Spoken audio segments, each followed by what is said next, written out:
Saudara Lembaga Perlindungan Saksi dan Korban (LPSK) menawarkan perlindungan untuk Aep sebagai saksi kunci kasus pembunuhan Vina Cirebon. Tawaran perlindungan untuk Aep dilakukan agar dapat mengungkap misteri kasus pembunuhan ini. Waktu penangkapan itu Peggy itu nggak ada ya, tapi waktu pas kejadian itu ada. Seorang warga bernama Aep muncul ke publik dan mengaku sebagai saksi kunci kasus pembunuhan Vina dan Eki di Cirebon pada 2016 silam. Aep menyatakan melihat kronologi kasus pembunuhan Vina dan Eki dan mengenali wajah para pelaku termasuk DPO dalam kasus itu. Lembaga Perlindungan Saksi dan Korban (LPSK) menemui Aep dan menawarkan perlindungan sebagai saksi kunci kasus pembunuhan Vina dan Eki. Wakil Ketua LPSK Susila Ningtyas mengatakan, pertemuan Aep dengan LPSK sejauh ini masih dalam tahap diskusi. Aep pun belum memberikan jawaban untuk menerima penawaran LPSK. Ya kalau dia mempunyai informasi penting untuk membuka kejahatan ini, ya why not kita berikan perlindungan seperti itu. Kami menjajaki itu sebenarnya. Jadi semua pihak-pihak yang punya keterangan untuk mengungkap kejahatan ini, ya kami berusaha untuk ketemu dan kalau memang dibutuhkan perlindungan, ya itu jelasnya. Mantan Kabar Eskrim Komjen Purnawirawan Ito Sumardi meyakini jika Aep merupakan satu dari dua saksi kunci dalam kasus ini. Kesaksian Aep menjadi pengungkap kasus pembunuhan Vina dan Eki sehingga ditetapkan 8 terpidana dan 3 DPO. Namun, terkait ketidakhadiran Aep dalam persidangan, diakui Ito merupakan kewenangan hakim untuk melindungi saksi. Si dua orang saksi ini, saudara Aep dan saudara Vina, ini kan yang mengungkap kejadian yang sebenarnya. Itu dia memberitahukan kepada orang tua almarhum Eki. Hingga kemudian bisa diamankan 8 orang. Ini dari 2 orang ini. Nah, kalau dari 2 orang ini kemudian dibuktikan di pengadilan, itu adalah merupakan kewenangan hakim. Jadi kalau hakim menganggap mungkin untuk keselamatan atau keamanan tidak perlu dihadirkan, maka sudah cukup dengan keterangan yang disampaikan di BAP. Jadi yang disampaikan oleh saudara Aep dan saudara Dede ini adalah merupakan kesaksian kunci sehingga bisa mengungkap kasus ini. Karena tanpa kesaksian mereka berdua, tentunya kasus ini tidak akan mungkin bisa terungkap. Sebelumnya, kuasa hukum salah satu terpidana kasus Vina Saka Tatal, yakni Titin Priyalianti, mengaku tak mengenali sosok Aep yang mengaku saksi kunci kasus ini. Titin menyebut Aep tidak hadir di sidang sehingga tak mengenalinya. Padahal Aep dan Dede adalah pemberi informasi yang pertama kali melihat detik-detik sebelum kejadian pembunuhan Vina dan Eki tahun 2016. Tim Liputan Kompas TV.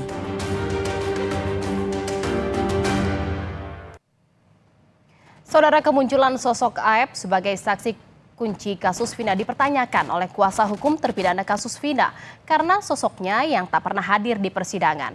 Namun kebenaran sosok Aep ini sebagai saksi kunci telah dibenarkan oleh polisi. Bahkan ialah sosok yang menjadi sumber informasi ditetapkannya 8 terpidana dan 3 DPO. Lantas apakah kehadiran Aep sebagai saksi kunci kasus ini dapat membuat pengusutan kasus Vina semakin terang? Kita akan bahas dengan psikolog forensik Reza Indragiri yang sudah bergabung bersama kami di Kompas Malam. Selamat malam Mas Reza. Mas Reza, ini kita lihat bersama sosok Aep sebagai saksi kunci tiba-tiba muncul di publik. Dia mengaku mengetahui kronologi kejadian kasus pembunuhan Vina dan Eki di Cirebon 2016 lalu. Dia hadir di publik mengaku itu tanpa didampingi polisi. Anda melihatnya bagaimana nih kesaksian dan kemunculan dari Aep ini? Apakah kita bisa percaya? Saya menetapkan ada 4 kriteria untuk menakar kualitas proses pengungkapan sebuah kasus pidana, yaitu tuntas, menyeluruh, transparan, dan objektif. Objektif bermakna bahwa proses tersebut harus sesuai dengan peraturan yang berlaku dan juga bisa terbenarkan dari sudut pandang keilmuan atau saintifik. Nah, terkait dengan objektif dalam pengertian terbenarkan dari sudut pandang keilmuan atau saintifik, ada adagium dalam hukum bahwa satu saksi bukan merupakan saksi. Adagium ini ternyata sebangun dengan hasil riset psikologi forensik yang menyimpulkan bahwa pengakuan, keterangan saksi, atau sejenisnya yang mengandalkan daya ingat manusia justru sangat mungkin menjadi faktor yang merusak proses pengungkapan fakta. pengakuan, keterangan saksi atau sejenisnya, sekali lagi, sudah disimpulkan oleh psikologi forensik sebagai benda yang paling potensial merusak proses penegakan hukum, merusak proses pengungkapan fakta. Dengan sikap konsisten pada hasil temuan psikologi forensik dan adagium hukum tersebut, maka saya memilih untuk tetap skeptis terhadap pengakuan ataupun keterangan saksi pada seluruh kasus pidana secara umumnya. Artinya kemunculan Aep ini belum bisa dipercaya sepenuhnya sebagai saksi kunci untuk bisa mengungkap kasus ini secara terang? Memang dalam satu pekan ini ada dua hal yang mengejutkan.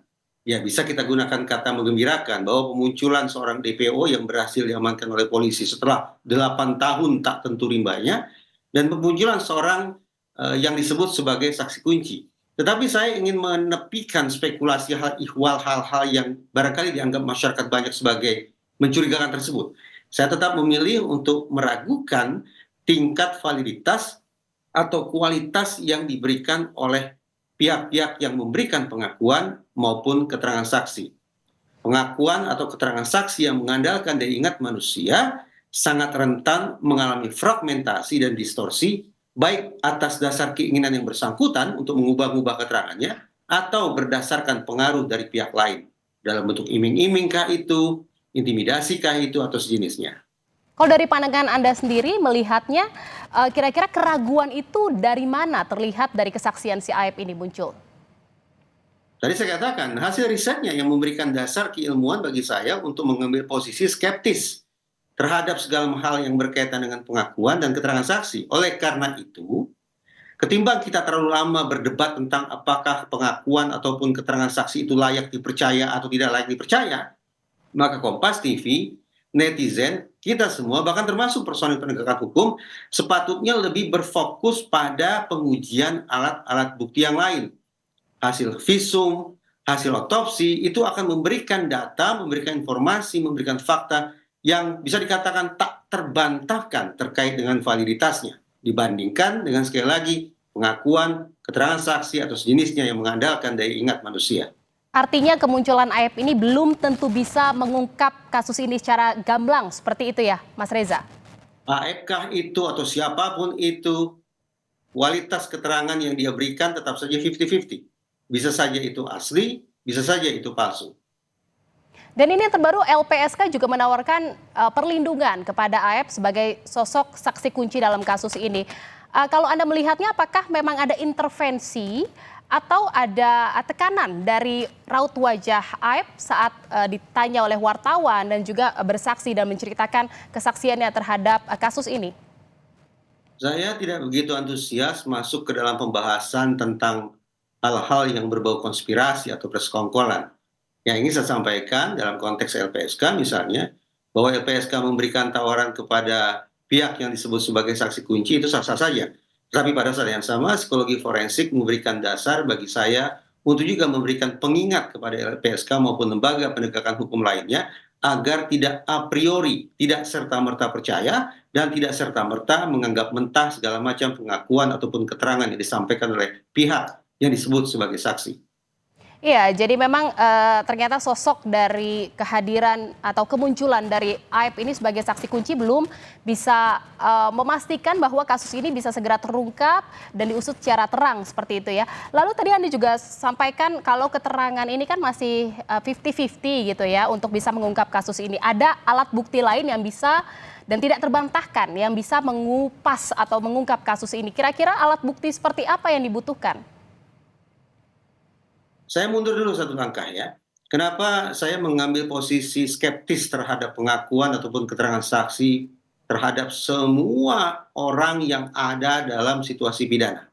Pada dasarnya itu sikap saya. Pertama, tadi saya katakan karena pada dasarnya ingatan manusia sangat mudah sekali mengalami fragmentasi maupun distorsi.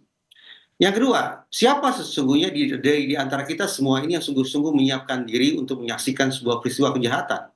Apalagi peristiwa kejahatan yang mengandung unsur penganiayaan, pembunuhan, ruda paksa, ataupun kekejaman lainnya, adalah peristiwa yang sesungguhnya ingin kita hindari. Oleh karena itu, otak manusia, otak kita ini secara otomatis tanpa diperintahkan akan berusaha menghilangkan ingatan-ingatan tentang hal-hal yang menakutkan itu. Ada salah satu video tentang AF ini yang saya saksikan di Kompas TV yang menyebut bahwa dia merasa takut dan ingin segera pergi dari lokasi. Kalau itu kita jadikan sebagai acuan berpikir, maka semakin benar bahwa ketakutan itu sangat mungkin membuat otak saksi kunci ini akan memilih melupakan, menghilangkan, memecah segala macam ingatan-ingatan yang berkaitan dengan peristiwa buruk yang dialami. Itu satu hal. Karena itulah, tadi saya katakan di poin kedua, kita perlu perbincangkan tentang alat bukti lainnya yang juga diperoleh lewat uji saintifik.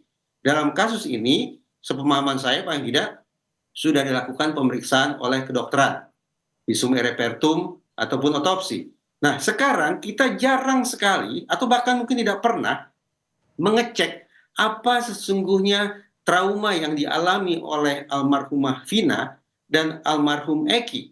Mari kita bandingkan trauma apa yang diinformasikan di dalam hasil otopsi, lalu kita bandingkan dengan trauma apa yang tercantum dalam berkas tuntutan jaksa.